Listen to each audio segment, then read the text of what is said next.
Primer libro de Reyes, capítulo 17, y vamos a leer un pasaje allí, cortico, del versículo 1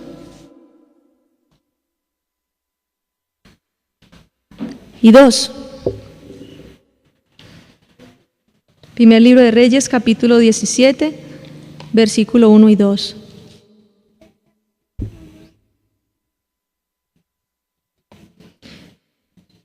Elías era un profeta de la aldea de Tisbé, que está en Galaad.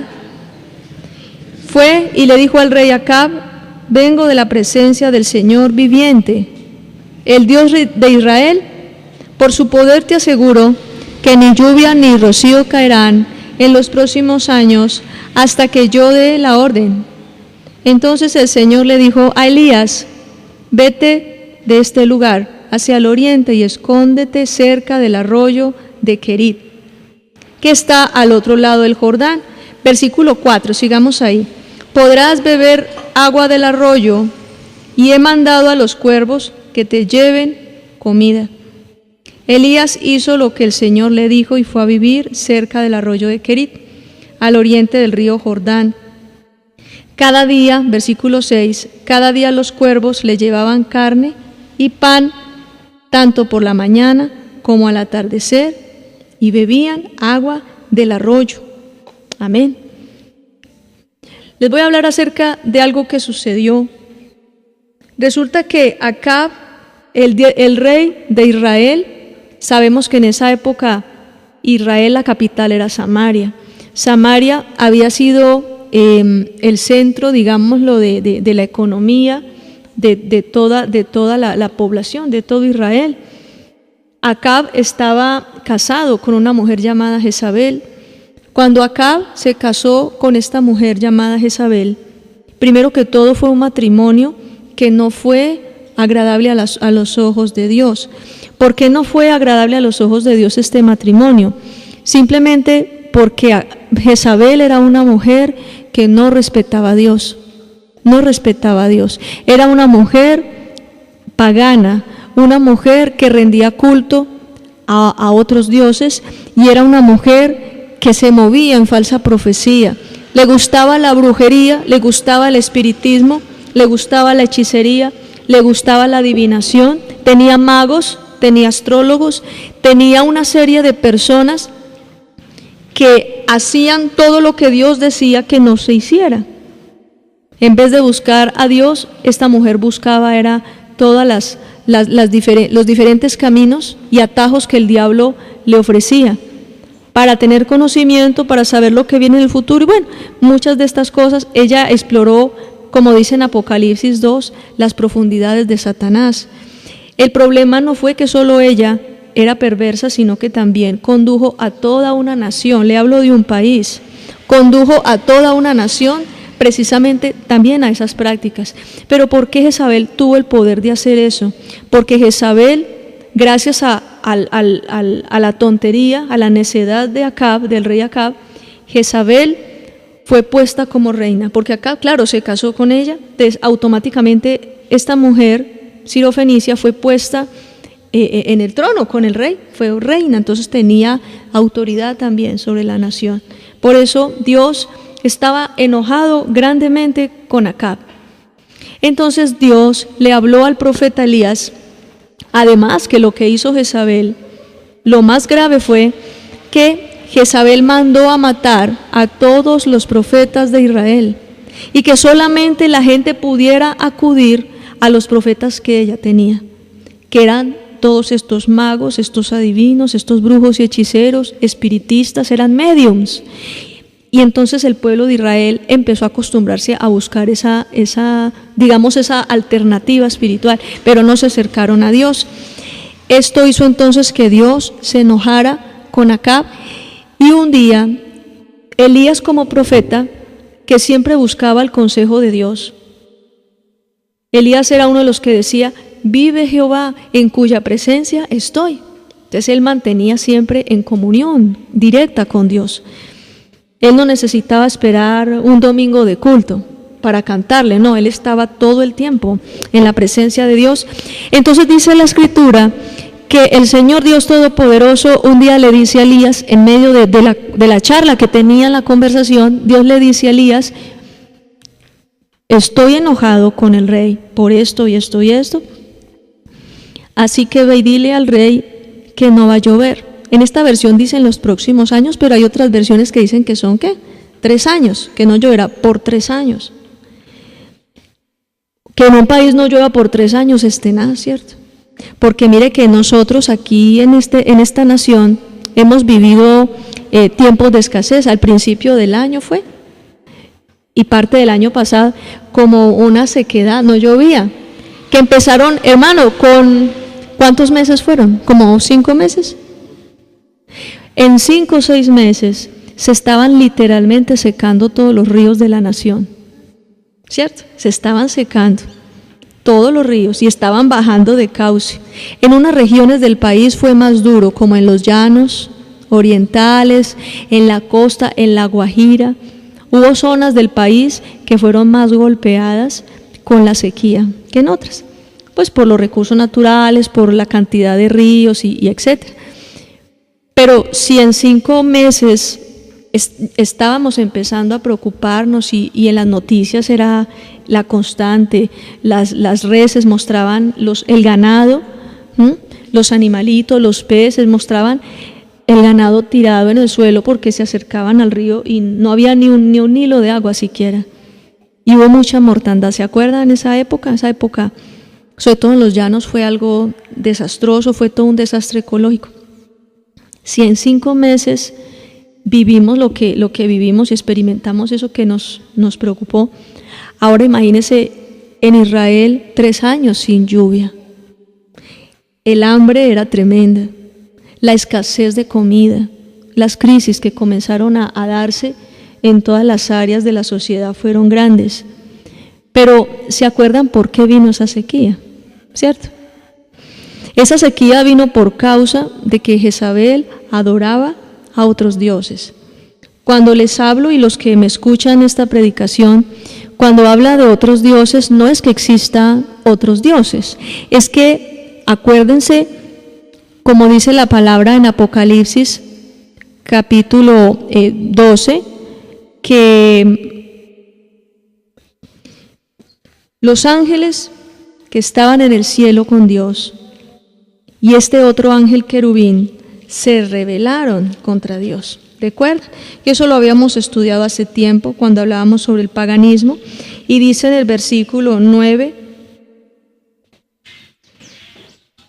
dice: el dragón, esa serpiente llamada también el diablo, Satanás, que engaña a todo el mundo, fue expulsado del cielo y arrojado a la tierra junto con sus ángeles. Estos ángeles, según lo que nosotros habíamos estudiado hace tiempo, estos ángeles caídos fueron ángeles destituidos de la gloria de Dios porque se rebelaron. Estos ángeles se manifestaron a los seres humanos aquí en la tierra y se presentaron como dioses. Entonces ahí fue cuando comenzó, y ese fue el origen del paganismo. Entonces Jezabel adoraba ángeles caídos, les había dado la categoría de Dios, y eso es lo que había causado el juicio del Señor sobre Israel. Ese no es el tema que les voy a hablar, sino que necesitaba decirles el contexto para que ahora pudiéramos comprender qué fue lo que pasó aquí y qué es lo que Dios quiere que ustedes y yo podamos entender. Lo más interesante del mensaje de hoy es lo que sigue de ahí en adelante. Dios le dice a Elías: vete, porque ya comenzó la sequía, ya cuando Elías profetizó delante del rey. Es como si usted, hermano, fuera a hablar con el presidente actual de este país. Lo tiene al presidente frente a frente y usted lanza un decreto de parte del Señor. Era una autoridad que tenía Elías, una autoridad tan grande sobre toda una nación, que pone al mismo rey como testigo para que esa palabra se comience a ejecutar. Entonces él va y él lanza esa palabra y es como simbólicamente si él cogiera un reloj de arena, ¿los conocen? Es como si él cogiera un reloj de arena y lo volteara para que empezara ya, o sea, empieza a correr el tiempo del juicio sobre la nación. Pero cuando Elías suelta esa palabra, se desata una crisis económica muy grande en Israel. Pero Dios le dice a Elías, y esa es la parte más importante, Dios le dice a Elías, vete de este lugar. Y entonces le dice Dios a Elías, vete a tal lugar que allá yo te voy a mandar agua, allá te voy a mandar alimento. ¿Se acuerdan? Que hasta los cuervos mandaba con comida. Usted se imagina que llegue un pajarito de estos y le lleve a usted comida. Sí, así lo hacía con Elías. ¿Qué nos está a nosotros mostrando la palabra, hermanos? Que aunque hayan crisis como las que estamos viendo que están sucediendo en las naciones, y muchas veces nos turbamos por la crisis económica y la hambre y toda la situación que se está viviendo, por ejemplo, en Venezuela, todo lo que vemos que está comenzando a suceder aquí en nuestra nación, no es necesario ser economista para saber que está comenzando una crisis, que ya estamos en una crisis económica muy grande, que estamos viendo aún zonas del país donde se están muriendo de hambre, donde ya está escaseando el alimento, que estamos viendo por los desequilibrios climáticos, por las malas políticas de gobierno y por muchas decisiones y muchos errores, pero sobre todo por el pecado de los gobernantes, por el paganismo y la perversidad con que han administrado la nación, ha venido crisis. Pero en este mensaje el Señor nos está enseñando, primero que todo, lo que el Señor Jesucristo le dijo a Pilatos. Dice, mi reino no es de este mundo. Es un mensaje poderoso, es una palabra poderosa. Pilatos tal vez no la entendió, lo más seguro. Pero lo que Jesús le estaba diciendo a Pilatos es, yo no me muevo por los sistemas de este mundo, o los sistemas de este mundo a mí no me sustentan. Yo no dependo de esto, de lo que se mueva en este mundo natural. Asimismo, como Dios decía, mi reino no es de este mundo, cuando nosotros empezamos a pertenecer al pueblo de Dios, nosotros nos empezamos a mover por otras variables, por otras condiciones y por otras condiciones externas, por otros parámetros. ¿Me explico? Elías había soltado esa palabra y empezó el hambre, pero Elías nunca tuvo hambre. A Elías nunca le pasó nada. Antes Elías lo sustentaban. Y después de que los cuervos ya no volvieron a darle alimento, Dios había destinado a hacer un milagro en la casa de una viuda, ¿se acuerdan? Entonces Dios le dio la dirección a Elías de que fuera a la casa de una viuda. Y que esta viuda, cuando llegó Elías, la viuda le dice, ahí mismo en el 17, vamos al 10 y dice, así que Elías se fue a Sarepta y al entrar por la puerta de la aldea, vio una viuda que estaba juntando leña para el fuego. Miren, la imagen de viuda, Dios usa a una viuda, porque es que en la sociedad, a pesar pues independientemente de muchas cosas, sabemos que la mujer en sí misma, en la condición como Dios diseñó a la mujer, no es lo mismo que el hombre, ¿cierto? Físicamente no tenemos los mismos músculos ni la misma capacidad del hombre para hacer los trabajos del hombre. Mucho menos con mucha más razón, nosotras las mujeres no estamos en las mismas condiciones de ventaja que un hombre cuando nos toca a nosotros ser madres cabeza de hogar o sustentar el hogar, ¿cierto? Las cosas no son las mismas a un hombre, porque Dios le dio precisamente la capacidad a los hombres de ser los proveedores de la casa y sustentar la casa, y por eso la constitución física. Por eso un hombre tiene la fuerza para levantar, inclusive hasta empujar un carro, yo qué sé, cosas así. La mujer no. porque nuestro diseño es un diseño diferente.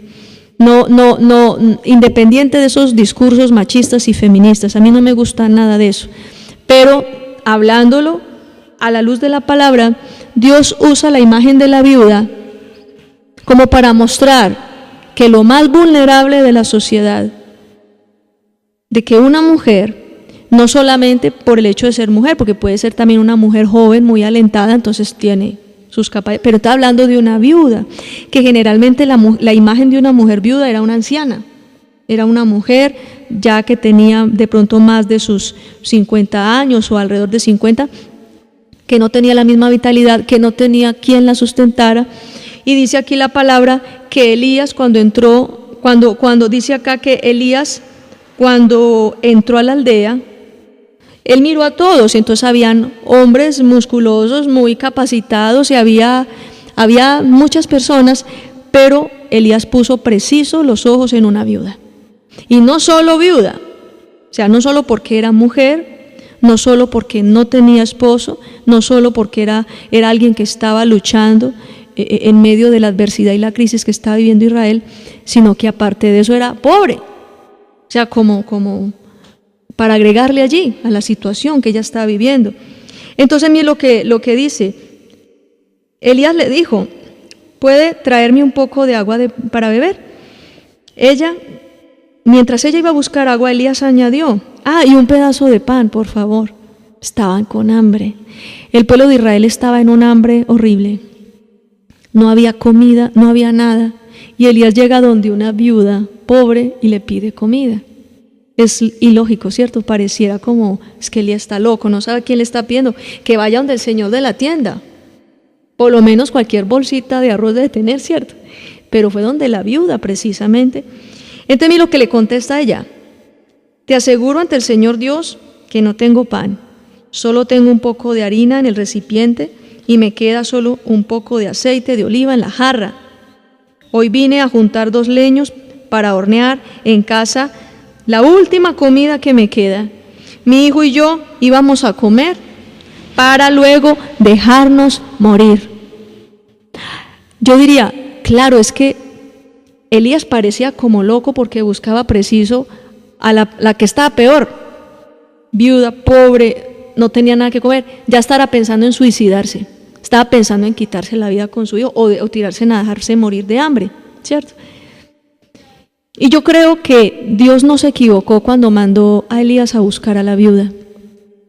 Y eso tiene mucho que ver con una enseñanza que Dios nos quiere dar a nosotros. Cuando Dios mandó al profeta a buscar a la viuda, la persona más necesitada de la sociedad, la persona más pobre, la persona que menos capacidad tenía de ayudar a Elías y de atenderlo, fue precisamente la que Dios mandó a Elías a que buscara. Y había un propósito muy grande. Primero, porque esta mujer ya no tenía ninguna esperanza de vivir. Estaba a punto de morir. Estaba desahuciada. Ella misma había tomado la decisión de dejarse morir de hambre, porque ya no había ninguna esperanza. Sin embargo, Dios llegó a través de Elías y trajo a ella una respuesta. Y dice ahí la palabra, dice, íbamos a comer para dejarnos morir. Y la palabra del Señor habla de un milagro. Le dice a la viuda, tiene un poquito de aceite, traiga más recipientes y llénelos. Y ella dice, no, pero es que ¿cómo así que llene todos los recipientes si el que tengo ya se me está acabando? Tengo unas goticas de aceite. Y empieza Dios a multiplicar el aceite. Y dice que tenía tantos recipientes y ya con eso podían sustentarse. Y empezó el Señor a multiplicar la provisión de la viuda. Estamos hablando de un país que estaba en medio de una crisis donde la gente se estaba muriendo de hambre y en una casa, una viuda, se le estaba multiplicando la comida. ¿Se dan cuenta por qué Jesús decía a Pilatos, mi reino no es de este mundo? ¿Por qué? Porque nuestro sustento no depende de cómo esté la bolsa de valores, nuestro sustento no depende cómo esté el euro, cómo esté el dólar, nuestro sustento no depende de la reforma tributaria o de esto o aquello, nuestro sustento depende es del Señor, directamente. Entonces fue un lugar donde Dios hizo un milagro. Dice el versículo 15, entonces la mujer hizo lo que Elías le había dicho, y tanto él como la mujer y su hijo tuvieron suficiente comida por mucho tiempo. Entonces mire que también Dios sustentó a Elías un tiempo por allá en el monte. Los cuervos le llevaban comida a Elías, y eso es cierto.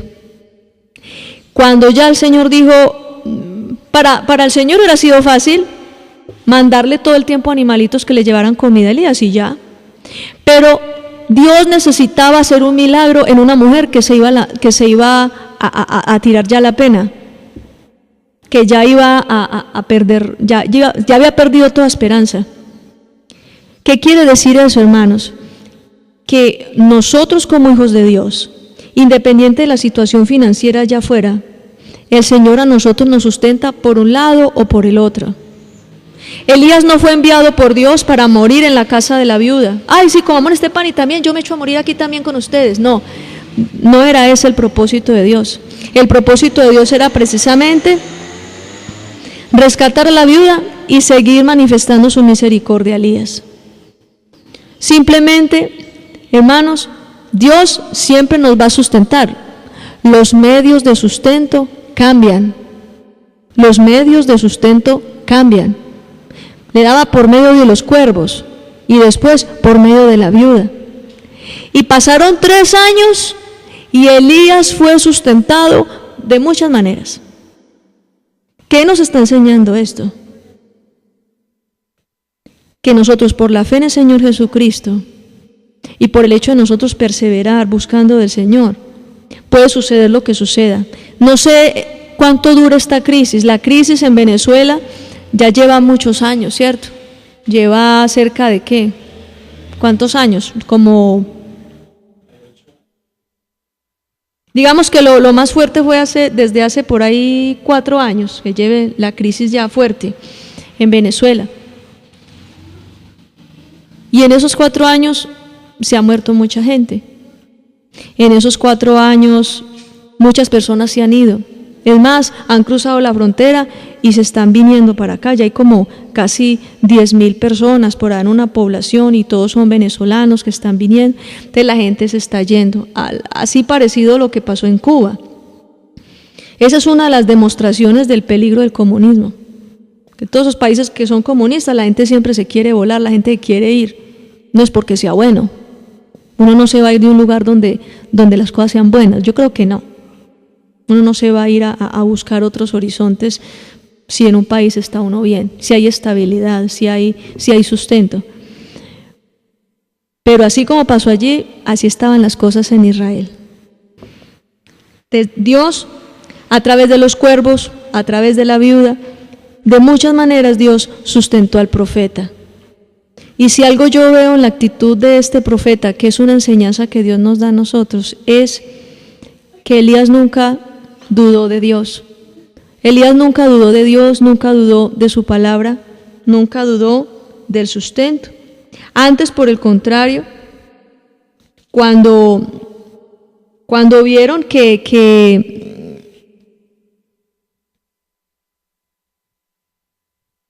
espere, ya le voy a explicar aquí una cosa. En el versículo 18 dice, el capítulo 18, versículo 1 dice, después de pasar mucho tiempo, en el 3er año, o sea, 3 años después, el Señor le dijo a Elías, ve y reúnete con el rey Acab, pronto mandaré lluvia. Entonces ya era la orden que le daba Dios a Elías de acercarse a Acab y decirle, ahora sí va a llover, voy a dar la orden. Pero sabe también por qué Dios hizo eso. Y uno dice, pero es que ¿por qué el Señor permite que en una nación haya sequía durante 3 años? Ustedes se han puesto a pensar, algunos de ustedes han meditado sobre por qué hubo sequía en Israel por 3 años. ¿Se han preguntado eso? Resulta que el principal dios que adoraba Jezabel, esta mujer perversa, el principal dios de ella era Baal. Baal es el dios de la fertilidad, o sea, es adorado como dios de la fertilidad. Entonces, le habían atribuido a una deidad espiritual que no es Dios, un ángel caído que se rebeló contra Dios, le habían atribuido a él el poder de mandar las lluvias, de dar la fertilidad de la tierra. Entonces, cuando el Señor sustentaba a Israel, en vez de darle gracias a Dios, iban y le hacían ofrendas a Baal. ¿Se da cuenta? Me hace acordar una palabra en el libro de Oseas, creo que en el capítulo 2, cuando dice, ella no reconocía, hablando de Israel, de la nación de Israel, ella no reconocía quién le daba su vino y su trigo. Y mientras yo le daba, ella iba y le daba gracias a otro. Como si a usted le mandara el vecino comida y usted va y le da las gracias por otro señor que nada que ver. Entonces Dios, a través de esta sequía, quería darle a Israel una lección. ¿De qué? Esa lección es para que Israel reconociera quién era el verdadero Dios. Y por eso mandaba a Elías, para que Acab viera. Dice, uy, yo veo a Jezabel que hace sus rituales y sus cosas y nada de lluvia. Y viene Elías y dice, por Jehová de los ejércitos yo doy la palabra, y ahí mismo llueve. ¿Sí me entienden? Entonces era un propósito, como dejar una constancia de quién era el que detenía la lluvia y quién era el que la mandaba. Era un propósito. Y al cabo de esos 3 años se presenta Elías a Acab y le dice, ahora sí, en el tercer año voy a dar la palabra y va a llover. Entonces cuando Acab ve que empezó a llover, Acab se emocionó y Acab reconoció que había sido el Dios de Israel, que había sido el Señor Dios Todopoderoso, el Creador de los cielos y la tierra, el que había dado la lluvia. Entonces hay otro pedazo acá que está la explicación de 1 Reyes 18, versículo 18. Primer libro de Reyes 18, versículo 18, miren la declaración tan poderosa que hace Elías. Dice, Elías le contestó, yo no causo problemas en Israel, tú y la familia de tu papá han sido la causa de los problemas. Cometiste un gran error cuando dejaste de obedecer lo que el Señor Dios cometiste un gran error cuando dejaste de obedecer lo que dice el Señor y comenzaste a seguir dioses falsos. Ahora dile a todo Israel que se reúna conmigo en el monte Carmelo. Trae también a los 450 profetas de Baal. Todos esos poquitos, ¿no? Y 400 profetas de la falsa diosa Acera, que dependen de la reina Jezabel. Entonces, le dice, bueno, ya que usted sabe quién es el que trae la lluvia aquí y quién es el que da el sustento, entonces vamos a mostrarle también al pueblo quién es. Entonces fue como una demostración del poder de Dios en el Monte Carmelo. El centro de todo esto, hermanos, es que en medio de una nación que estaba en una crisis económica horrible, había hambruna y había esta escasez porque eran 3 años sin llover. Dios nunca dejó de sustentar al profeta. ¿Qué nos está diciendo el Señor a través de esta enseñanza? Puede suceder lo que sea en nuestro país y van a venir situaciones difíciles en nuestro país.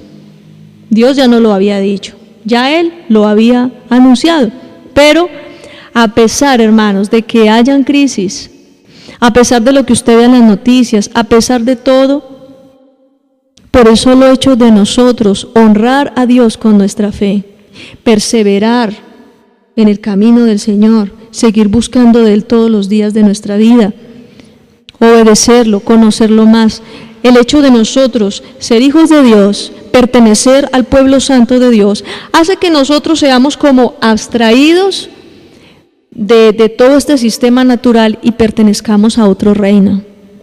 No quiere decir de que por el hecho de que hay crisis en nuestro país, entonces a usted no le falta nada, entonces usted se va a quedar tranquilo y feliz en su casa viendo televisión, mientras la gente está pasando necesidad y mientras el mundo le está cayendo encima alrededor a usted. No.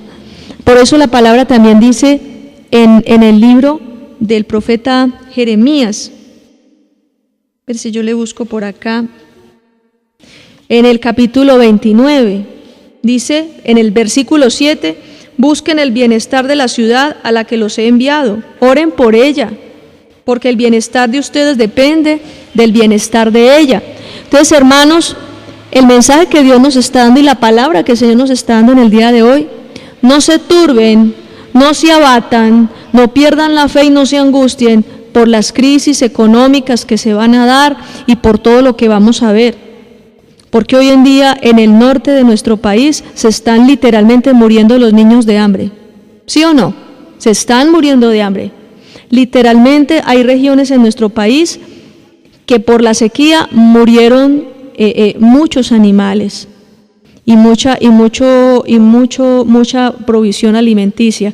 Y luego vino una gran inundación de aguas. Terrible, que también es mala y también destruyó y también atentó contra la crianza de los animales, etc. Y todo eso trae escasez. Ustedes y yo sabemos por qué viene escasez a nuestra nación, ¿sí o no? Nosotros sabemos por qué. Por todo lo malo que se ha hecho desde la cabeza, desde el gobierno, por todo lo malo que han hecho y porque no han buscado la ayuda de Dios. Y porque cada día se le ha estado abriendo más y más las puertas a los brujos, a los santeros, a los magos, a los adivinos. Esto parece, hermanos, como en el tiempo de Jezabel. Haga de cuenta. Hasta en los programas de televisión, yo no sé si ustedes han visto en estos días, en las propagandas que muestran algo que eso ojalá ustedes, no, los jóvenes que están aquí, los niños, eso no lo vayan a ver, ni obviamente nosotros tampoco, de esos fenómenos paranormales. O sea, ya es un programa de televisión. Entonces ya en horario familiar, ya la manifestación de demonios, o sea, los demonios, los espíritus, todo eso existe. Y espíritus de brujería y que se movió un vaso solo y que yo no sé qué, eso existe. O sea, eso, los niños que están acá que han estudiado la palabra, eso no les aterra ya, ¿cierto? Eso no les asusta, ni les, ay, la curiosidad, qué chévere ver ese programa y cómo tuercen los ojos y cómo habla otra voz por allá. Eso no nos extraña, eso no es nada raro. Son los demonios. Y ¿qué de atractivo puede traer a la vida de una persona prender el televisor para ver hablar a un demonio? O sea, qué atractivo, empezando porque los demonios nunca dicen la verdad. Y lo que hacen es dañarle el espíritu a la gente y contaminarle su alma, ministrarles temores, ministrarles inmundicia y bueno, yo qué sé. Eso nosotros no debemos ver nada de esos programas. Sin embargo, lo que se está haciendo abre la puerta para que venga juicio de Dios. Hace mucho tiempo hubo en Argentina, esto hace tiempo yo lo había hablado, vuelvo y lo hablo y lo recuerdo porque esto tiene que ver con lo que Dios quiere que yo les diga.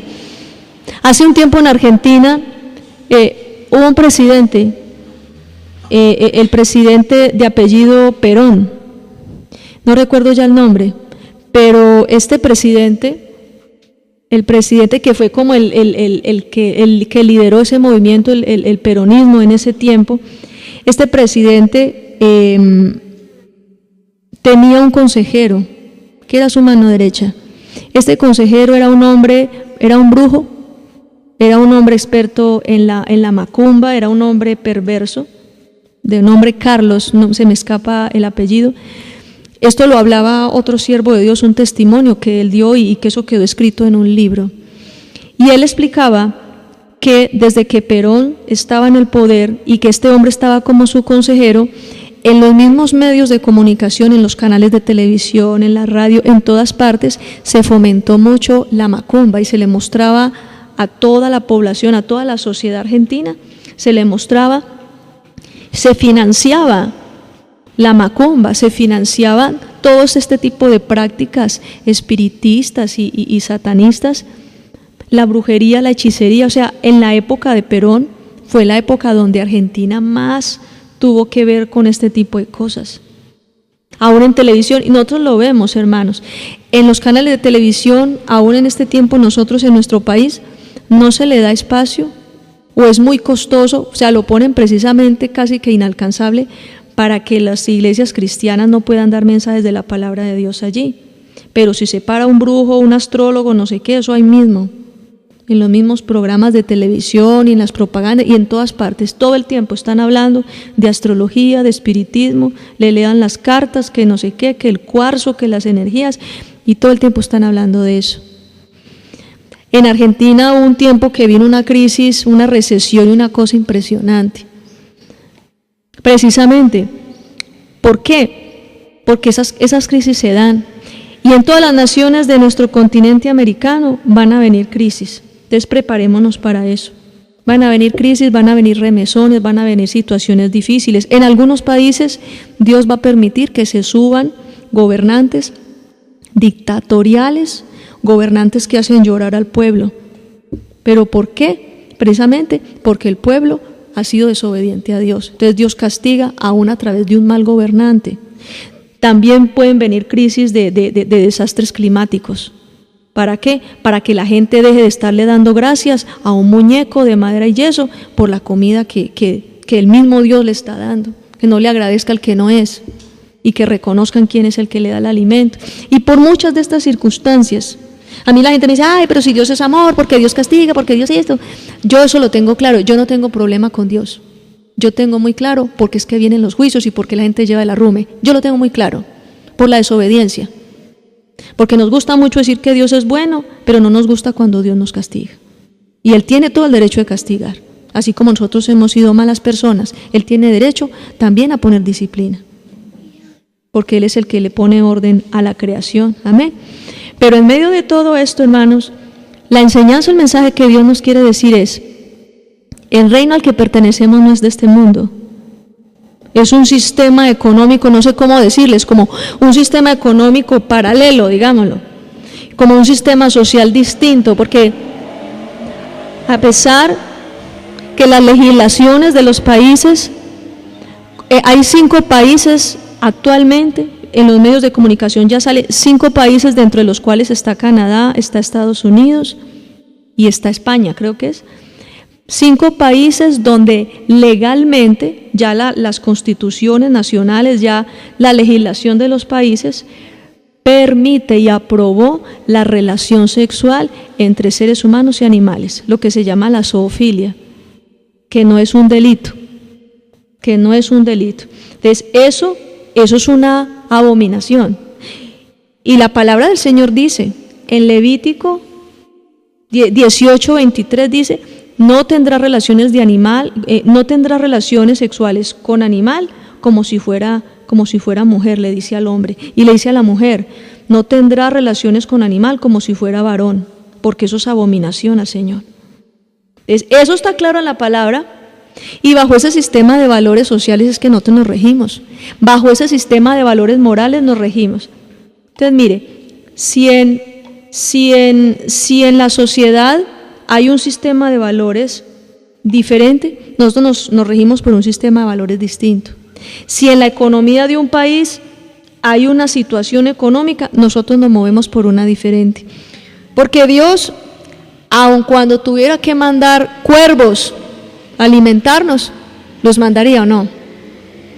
Pero si de algo nosotros podemos confiar, es que nosotros no nos vamos a morir de hambre, aunque venga y se caiga el mundo encima, porque Él nos va a sustentar.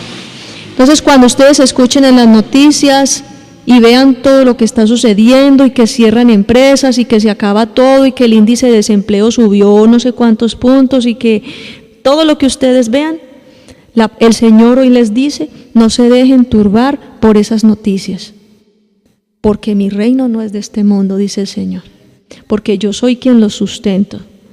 Nosotros tenemos que aprender también a vivir sostenidos en la fe del Señor. Amén. Démosle gracias al Señor por esta palabra. Y cuando de repente el diablo le quiera traer a usted, que usted vio en las noticias que el índice de desempleo en la ciudad donde usted vive aumentó, o que esto, o aquello, en vez de usted dejarse llenar de temor, piense que Dios es bueno y que Dios siempre nos va a sustentar. Amén. Él nos va a ayudar, Él se va a encargar de nosotros.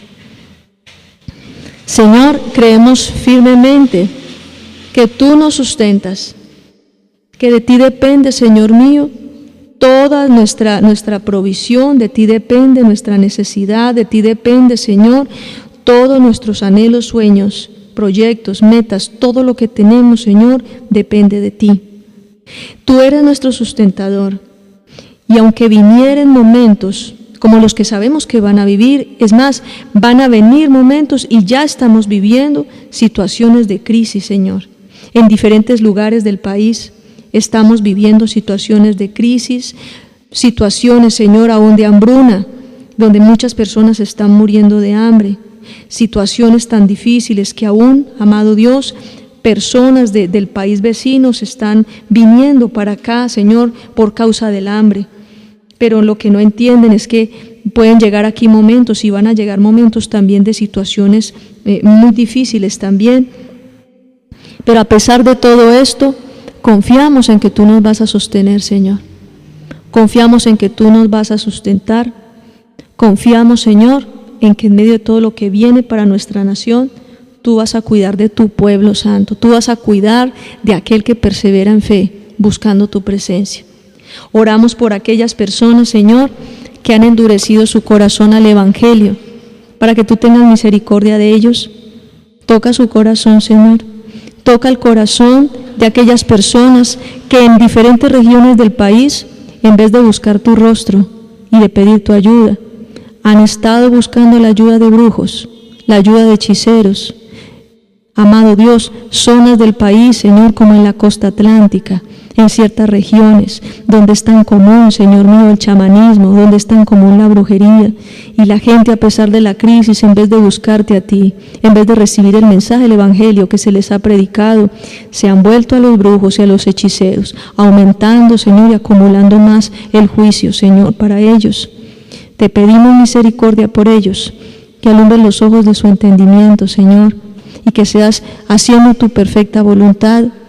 Amado Dios, oramos por aquellas comunidades indígenas donde ha habido tanta mortandad, pero aún al interior de estas comunidades sabemos, Señor, cómo ha sido de la práctica de incesto, cómo aún padres han violado a sus niños, cómo los han sometido a oprobio, Señor. Como amado Dios, han hecho cosas que no te han agradado, adorando a la naturaleza, como dice tu palabra en Romanos capítulo 1, Señor, del versículo 25 en adelante, que adorando a la creación en vez de adorar al Creador. Te pedimos misericordia por todas estas comunidades indígenas que lo han hecho, por las comunidades afrodescendientes, Señor, que se han refugiado, Señor mío, en sus dioses ancestrales de la religión yoruba, de la santería, del vudú, Señor, de la magia negra y tantas cosas, pensando que eso es la solución, pensando que estos espíritus podrían traerles respuesta. Señor, creemos firmemente que solo la respuesta está en ti.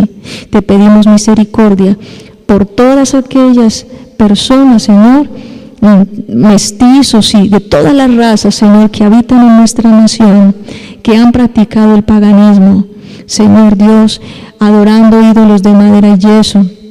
Amado Dios, buscando en la brujería, en la adivinación, en la astrología, buscando una salida, Señor, a sus problemas. Te pedimos perdón por ellos y que la palabra de Dios sea llegando a sus corazones. En el nombre poderoso de Jesús te lo pedimos, Señor Dios. Alumbra los ojos de su entendimiento, que ellos comprendan que solo hay un Dios verdadero y que ellos comprendan que solo tú eres Dios.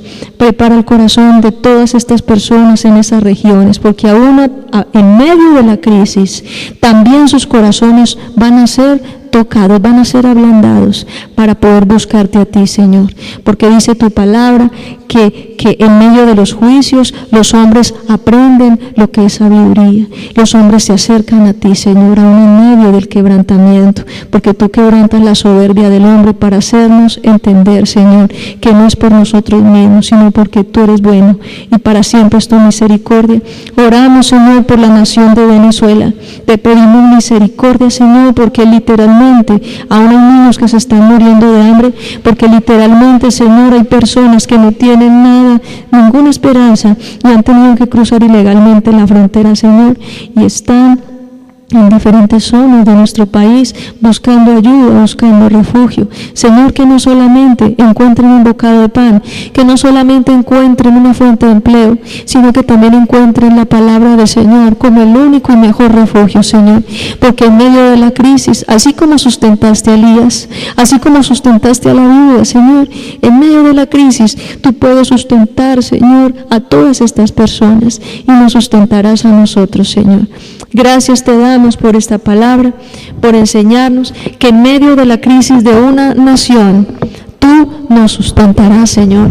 Que tú sustentas, Señor, al que confía en ti, aún en medio de una crisis. Dice tu palabra, Señor mío, que los montes y los collados podrán caerse, podrán conmoverse, pero que nunca se apartará de nosotros tu misericordia. Y eso quiere decir, Señor mío, que hayan los desastres naturales que hayan, suceda lo que suceda, tú nunca desampararás a tu pueblo.